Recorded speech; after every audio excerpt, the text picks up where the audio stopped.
Écoute attentivement, ce qui se joue ici ne concerne pas seulement l'Ouganda, cela concerne chaque société qui a déjà vu les signes et a choisi de les ignorer. Quand les Nations Unies élèvent la voix pour avertir d'une élection, ce n'est jamais un geste de compassion, c'est un signal tardif, un aveu silencieux que la tempête n'est plus une hypothèse mais une présence. L'histoire commence toujours de la même manière, pas avec le chaos mais avec une tension invisible, les conversations deviennent des murmures, les rues se remplissent d'uniformes, là où jouaient autrefois les enfants. Ibrahim Traoré parle ici non comme chef d'État, mais comme témoin d'un continent qui saigne à répétition. Il ne raconte pas l'Ouganda comme une exception, il le décrit comme un chapitre de plus dans un livre africain déjà trop connu. D'abord vient la contraction de l'espace politique. Les opposants deviennent des cibles. Les journalistes disparaissent dans des pièces sans fenêtres. Les défenseurs des droits humains sont redéfinis comme ennemis intérieurs. Puis arrive une violence plus subtile, le silence imposé, la peur normalisée, un Internet qui s'éteint soudainement, non pas par accident, mais par calcul. Ce n'est pas encore le sang, mais c'est déjà la domination. Et lorsque le jour de l'élection arrive, tout est joué d'avance. Le vote n'est plus un choix, il devient un rituel, une cérémonie où chacun connaît la fin, mais où beaucoup font semblant de ne rien voir. L'avertissement de l'ONU ne révèle rien de nouveau aux citoyens, il confirme seulement ce que leurs corps savent déjà, ce qu'ils ressentent dans leurs os. La reconnaissance internationale arrive toujours après la perte de l'innocence. Pose-toi cette question dès maintenant. À quel moment une élection cesse-t-elle d'être démocratique et devient-elle une opération de sécurité ? Réfléchis-y et dis-le en commentaire. Regarde maintenant le cœur du conflit. Ce qui se passe n'oppose pas simplement deux candidats. Cela oppose le temps au pouvoir et le pouvoir déteste le temps quand il commence à jouer contre lui. D'un côté, un homme au pouvoir depuis 1986, assez longtemps pour voir naître une génération entière, assez longtemps pour croire que la longévité équivaut à la légitimité, assez longtemps pour confondre l'État avec sa propre personne. Quand un dirigeant reste, année après année, décennie après décennie, quelque chose se déforment, les institutions cessent de servir le peuple, elles apprennent à servir la continuité. La survie du système devient plus importante que la vérité. Face à cela surgit une figure inattendue, pas issue des écoles du pouvoir. Pas formé au compromis feutré, mais né de la rue, de la musique, de la colère populaire, ce n'est pas l'homme qui inquiète le système, c'est ce qu'il symbolise, une jeunesse née sous un seul règne, une génération connectée, informée, fatiguée d'attendre. Ibrahim Traoré reconnaît ce moment parce qu'il l'a vu ailleurs, parce qu'il sait qu'à cet instant précis, le pouvoir commence à douter du peuple, et quand le pouvoir doute, il se protège. Alors apparaissent les soldats avant les électeurs, les arrestations avant les débats, la peur avant les urnes, la communication coupée avant la vérité. Un gouvernement sûr de lui n'a pas peur des caméras. Un pouvoir aimé n'éteint pas l'Internet. Un leader légitime ne craint pas les observateurs. Quand ces choses disparaissent, ce n'est jamais un hasard. L'élection cesse alors d'être un choix. Elle devient une opération, une démonstration de force, un message clair, le contrôle prime sur le consentement et c'est ici que tout bascule. Quand les jeunes cessent de croire au processus, le pouvoir devient coûteux. Il faut plus de soldats, plus de surveillance, plus de répression. Dis-toi bien ceci, une fois que la peur est brisée, rien ne redevient normal. À ce stade, il faut regarder plus large, sortir des individus, observer la mécanique. Quand un pouvoir s'installe trop longtemps, il ne gouverne plus. Il se fortifie, il tisse des dépendances, des loyautés intéressées, des silences achetés. Il ne cherche plus l'adhésion, seulement la prévisibilité. C'est là que la peur devient une politique, pas une réaction, une stratégie. Les forces de sécurité ne sont plus des protectrices, elles deviennent des messagères. Non, elles n'ont pas besoin de tirer pour intimider. Leur simple présence suffit à rappeler qui décide.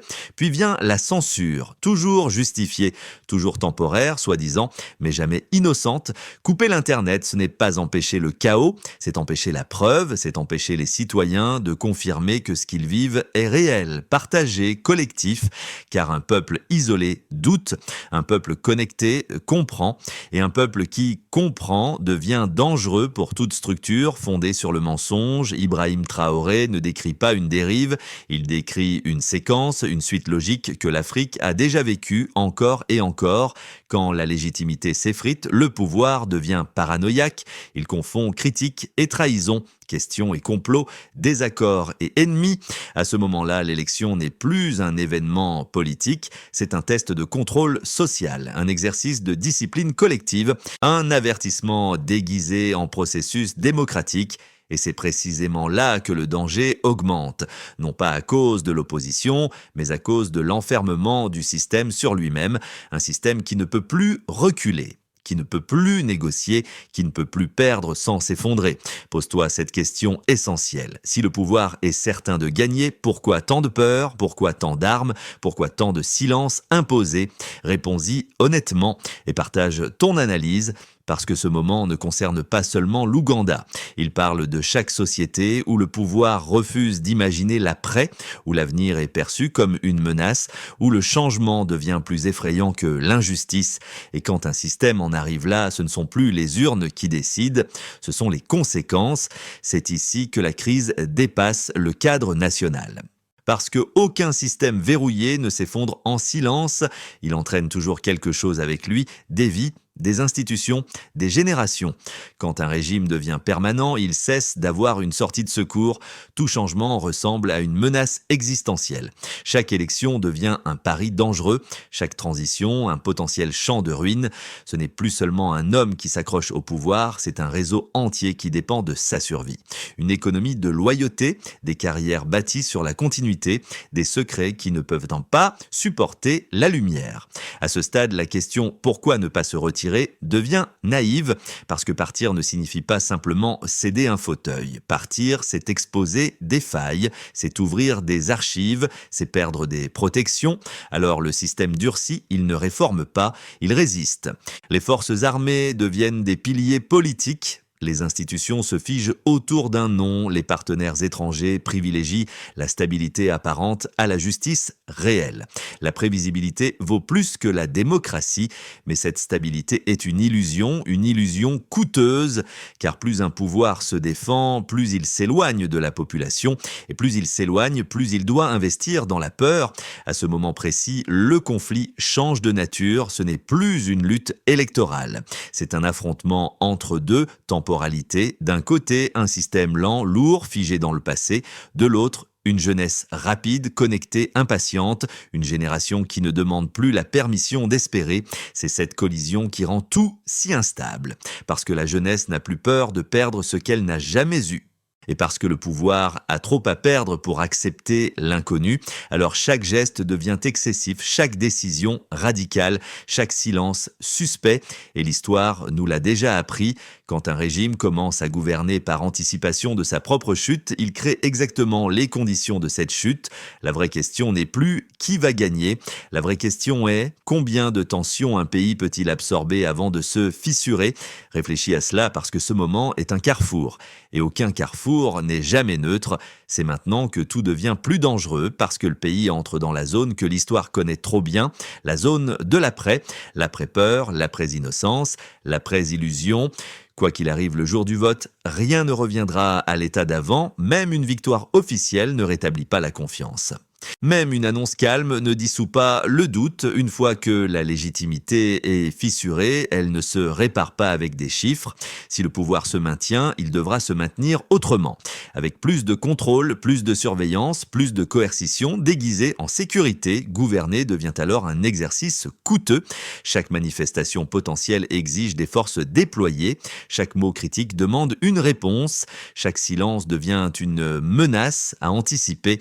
Un État qui se protège de son peuple ne peut plus se concentrer sur l'avenir, il gère l'urgence permanente, il confond stabilité et immobilisme, il sacrifie le développement pour la survie du système, mais l'autre scénario n'est pas plus simple, car une victoire de l'opposition ne signifie pas automatiquement une transition paisible, un système construit sur des décennies ne se démonte pas en une nuit, les structures de pouvoir ne disparaissent pas avec un discours, la vraie question est là, le système acceptera-t-il de perdre?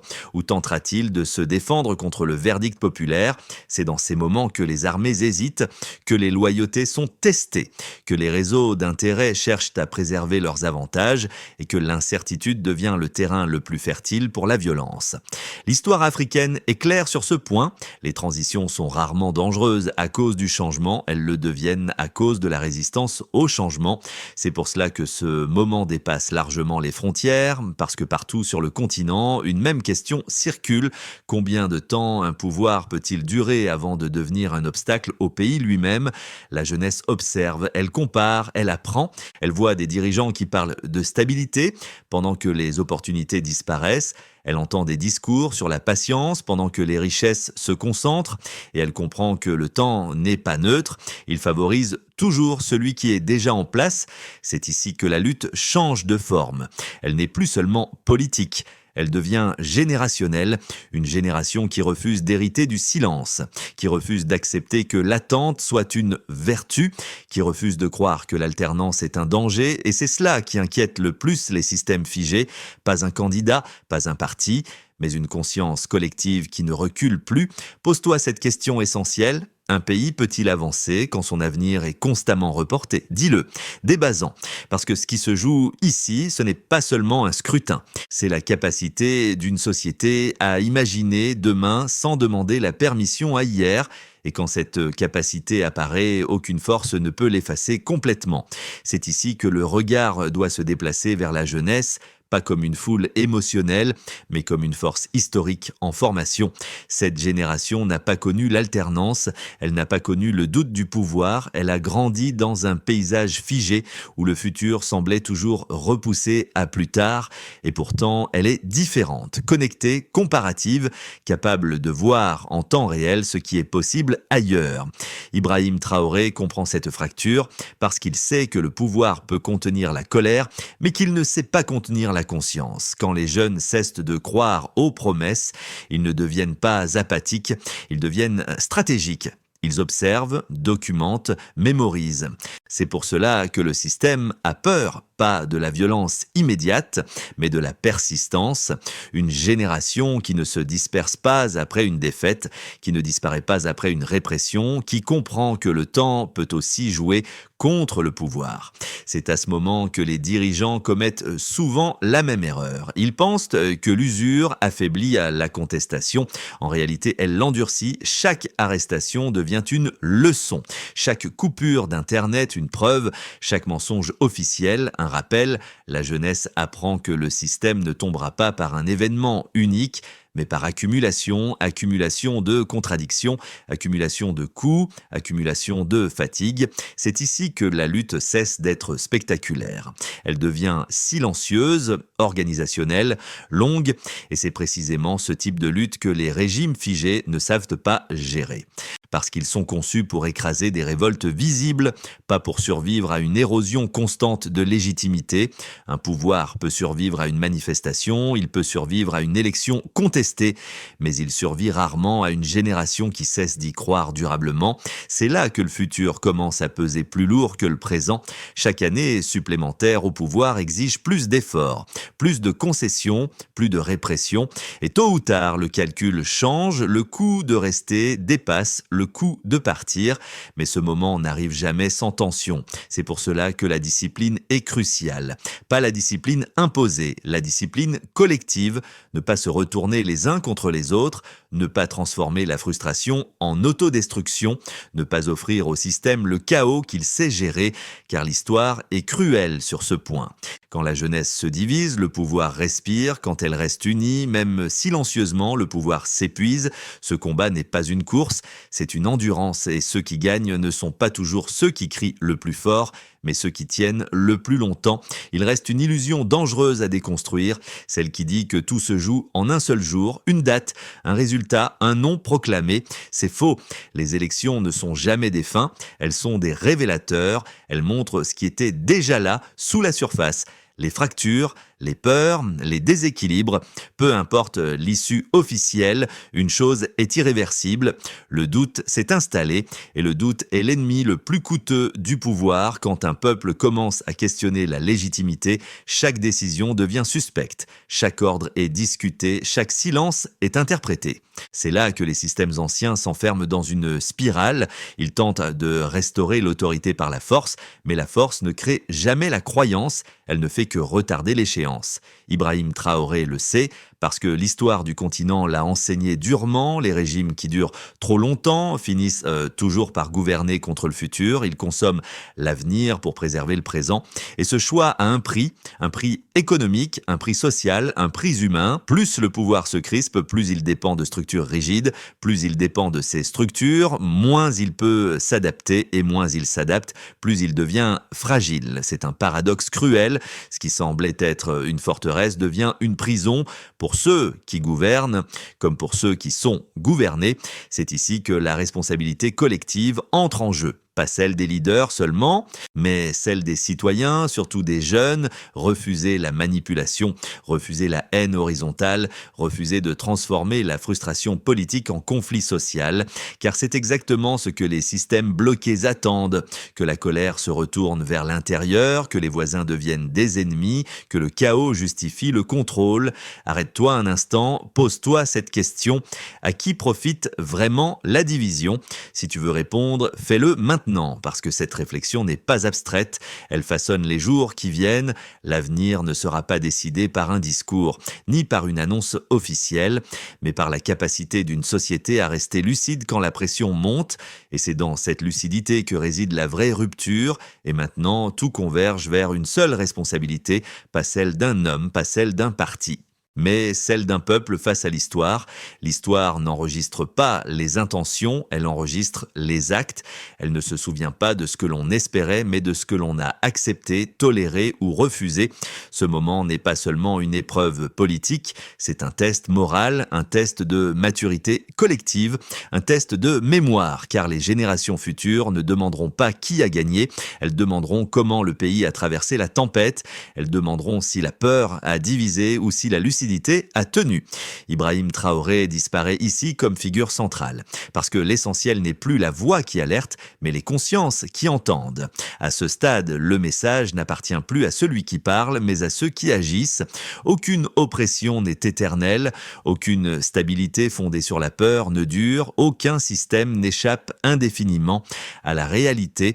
Le changement vient toujours, la seule inconnue est son prix, et ce prix augmente chaque fois que la violence remplace la vision, chaque fois que la division remplace la stratégie. Ce que ce moment exige, ce n'est pas le chaos, c'est la constance, ce n'est pas la rage aveugle, c'est la discipline collective, rester humain quand tout pousse à la déshumanisation, rester unis quand tout incite à la fracture, rester vivant pour construire ce qui viendra après, parce que l'après existe toujours. La question est seulement de savoir dans quel état on y arrive.